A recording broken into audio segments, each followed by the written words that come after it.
ফের পিছোতে পারে চূড়ান্ত ভোটার তালিকা প্রকাশের দিন। 28 ফেব্রুয়ারি নাও প্রকাশিত হতে পারে চূড়ান্ত ভোটার তালিকা, এমনটাই কমিশন সূত্রে খবর। প্রযুক্তিগত সমস্যার দোহাই দেওয়া হচ্ছে কমিশনের তরফে, কারণ শুনানির সময়সীমা শেষ হলেও লক্ষাধিক আবেদনকারী তথ্য আপলোড বকেয়া রয়ে গিয়েছে। ফলে তথ্য যাচাইয়ের কাজে অতিরিক্ত সময়ের প্রয়োজন হতে পারে। মঙ্গলবার আরও 35,000 আবেদনকারীকে অযোগ্য বলে চিহ্নিত করেছে কমিশন। তাৎপর্যপূর্ণ বিষয় হল, পশ্চিমবঙ্গের বিধানসভা ভোটের আগে রাজ্যের এসআইআর প্রক্রিয়া শুনানি পর্ব শেষ হতেই নতুন করে যে জটিলতার সামনে এসেছে, বিপুল সংখ্যক ভোটারের নথি এখনো অনলাইনে তোলা হয়নি, সেই অভিযোগ মঙ্গলবারই তুলেছেন মুখ্যমন্ত্রী মমতা বন্দ্যোপাধ্যায়। 14 তারিখ ছিল as per supreme court verdict যে হিয়ারিং হবে। তো 14 তারিখ বেলা 3টে নাগাদ আপনারা ব্লক করে দিলেন কেন লগইন? সেখানে বেশ কিছু লক্ষাধিক মানুষের নাম ছিল যাদের প্রসেস হয়ে গেছিল, জেনুইন ভোটার্স, কিন্তু তাদেরটা লগইন না করতে দিয়ে তাদেরটা ডিসপোজ করতে দেওয়া হলো না। ফাইনাল লিস্টগুলো দেখবেন হয়তো অনেকেরই নাম নেই, কারণ এটা পুরো 2 নম্বরই চলছে। আর চচ্চড়ি খেলার চচ্চড়ি চলছে বাংলায়। 14 তারিখে প্রসেস ওভার, এবং প্রসেস ফুল ওভার হবার আগেই লগইন বন্ধ করে দিয়েছে। এটা কত বড় ইল্লিগাল, সুপ্রিম কোর্টের অর্ডারকেও ভায়োলেট করেছে। কোন জেলায় কত আপলোড বাকি? জেলাভিত্তিক যে পরিসংখ্যান পাওয়া গিয়েছে তা হলো এখনও মোট 1,14,772টি নথি আপলোড বাকি। কয়েকটি জেলার সংখ্যাটা উদ্বেগজনক। কোচবিহারে 10,479, দক্ষিণ দিনাজপুরে 10,285, উত্তর কলকাতায় 15,031 এবং উত্তর 24 পরগনায় 20,760টি নথি এখনও সিস্টেমে তোলা হয়নি। হাওড়াতেও বাকি 10,499। দার্জিলিং, হুগলি এবং দক্ষিণ 24 পরগনায় 5,000-এরও বেশি নথি আপলোডের অপেক্ষায়। অন্যদিকে মালদহ, ঝাড়গ্রাম ও কালিম্পংয়ে আপলোড সংক্রান্ত কোনো অভিযোগ নেই বলেই জানা গিয়েছে। সূত্রের খবর, ডিওদের আগেই জানানো হয়েছিল কতগুলি নথি নোটিফাইড ডকুমেন্ট তার পৃথক হিসেব দিতে হবে।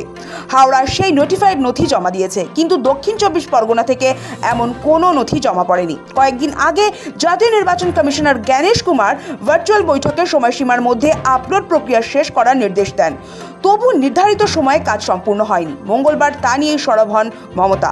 যদি মনে করেন to demolish the democracy, to bulldoze the democratic rights of the people, and to end our traditional constitution, constitutional right, citizenship right, property right, then please understand that nobody will be spared. SIR প্রক্রিয়ায় বিহারের ক্ষেত্রে এক নিয়ম, বাংলার ক্ষেত্রে আলাদা কেন? বিহারে যে নথি যোগ্য, বাংলায় বাদ কেন?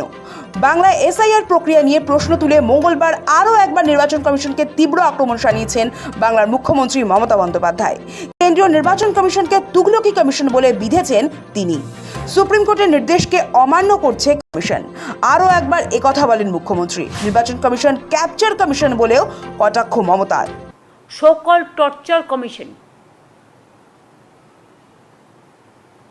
যারা তুগলকি কাণ্ড করছেন, হিটলারি অত্যাচার চালাচ্ছেন। আমার কথা হচ্ছে, বিহারে যে ডকুমেন্টগুলো এসআইআর করতে গিয়ে অ্যালাউ হলো, বাংলায় কেন হবে না? Why Bengal is targeted? তাহলে বিহারে যদি এটা অ্যালাউ হয়, তাহলে বাংলায় আপনারাই নোটিফিকেশন করে বললেন এগুলো গ্রহণ করা হবে। আগেই রাজ্যকে এড়িয়ে নির্বাচন কমিশন 7 AEROকে সাময়িক বরখাস্ত করেছে। প্রশ্ন উঠেছে, এভাবে কি রাজ্য সরকারের কোনো কর্মীকে সরাসরি কমিশন শাস্তি দিতে পারে? মঙ্গলবার নবান্নের সাংবাদিক বৈঠকে এই একই প্রশ্ন তুলে ক্ষোভ উগরে দেন মুখ্যমন্ত্রী মমতা বন্দ্যোপাধ্যায়। তার কথায়, এই সিদ্ধান্ত একতরফা। রাজ্য সরকার তাদের পাশে রয়েছে বলেও স্পষ্ট বার্তা দেন তিনি। ইয়ারোদের সাসপেন্ড করলেন, কারণটা কি? দেখুন, একটা চোর যদি চুরিও করে, পুলিশ তাকে জিজ্ঞেস করে তুমি কেন চুরি করতে গেছিলে।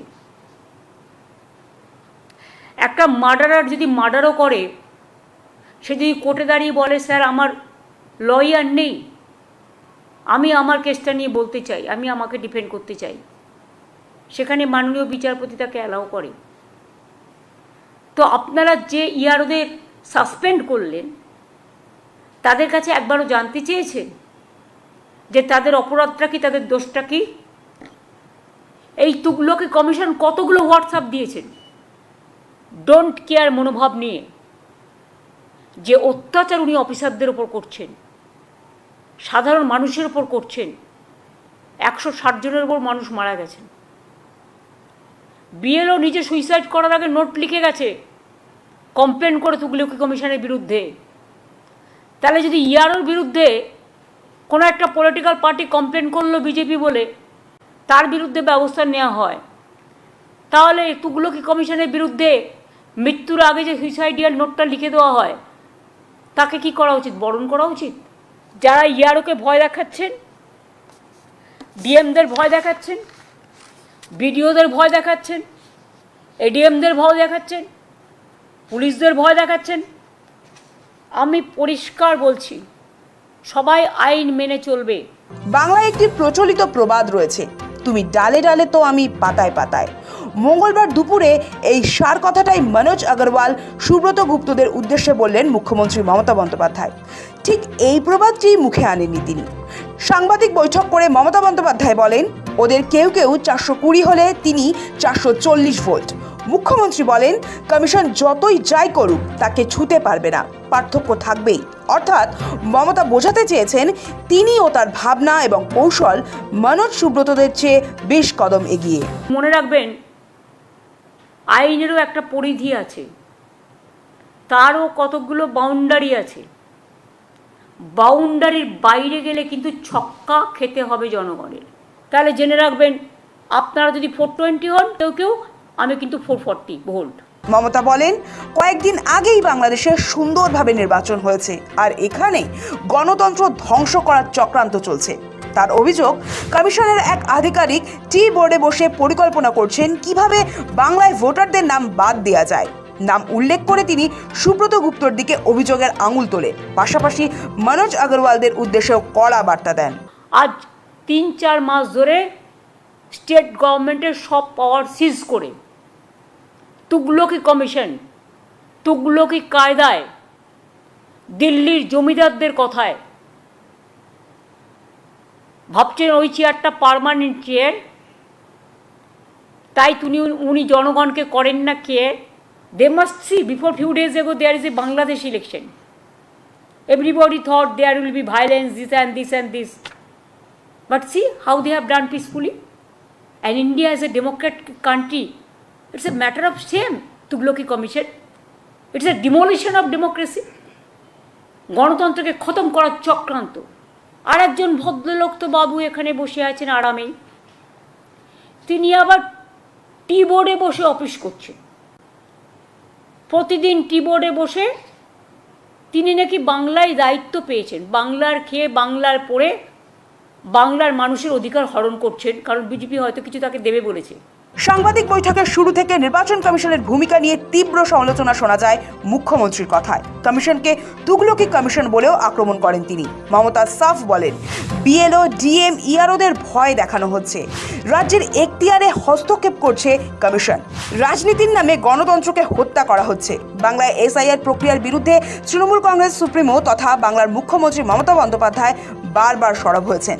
সঠিক পদ্ধতি মেনে এসআইআর করছে না নির্বাচন কমিশন, বিজেপির হয়ে কাজ করছে কমিশন, একাধিকবার সেই অভিযোগ তুলেছেন মুখ্যমন্ত্রী। বাংলার মানুষের ভোটাধিকার রক্ষায় সুপ্রিম কোর্টেও গিয়েছেন তিনি, তবে নির্বাচন কমিশন এখনও তাদের অবস্থান থেকে সরছে না। আরও একবার সেই অভিযোগ তুললেন মমতা বন্দ্যোপাধ্যায়। সৌভিক সান্যালের রিপোর্ট, সময়, কলকাতা।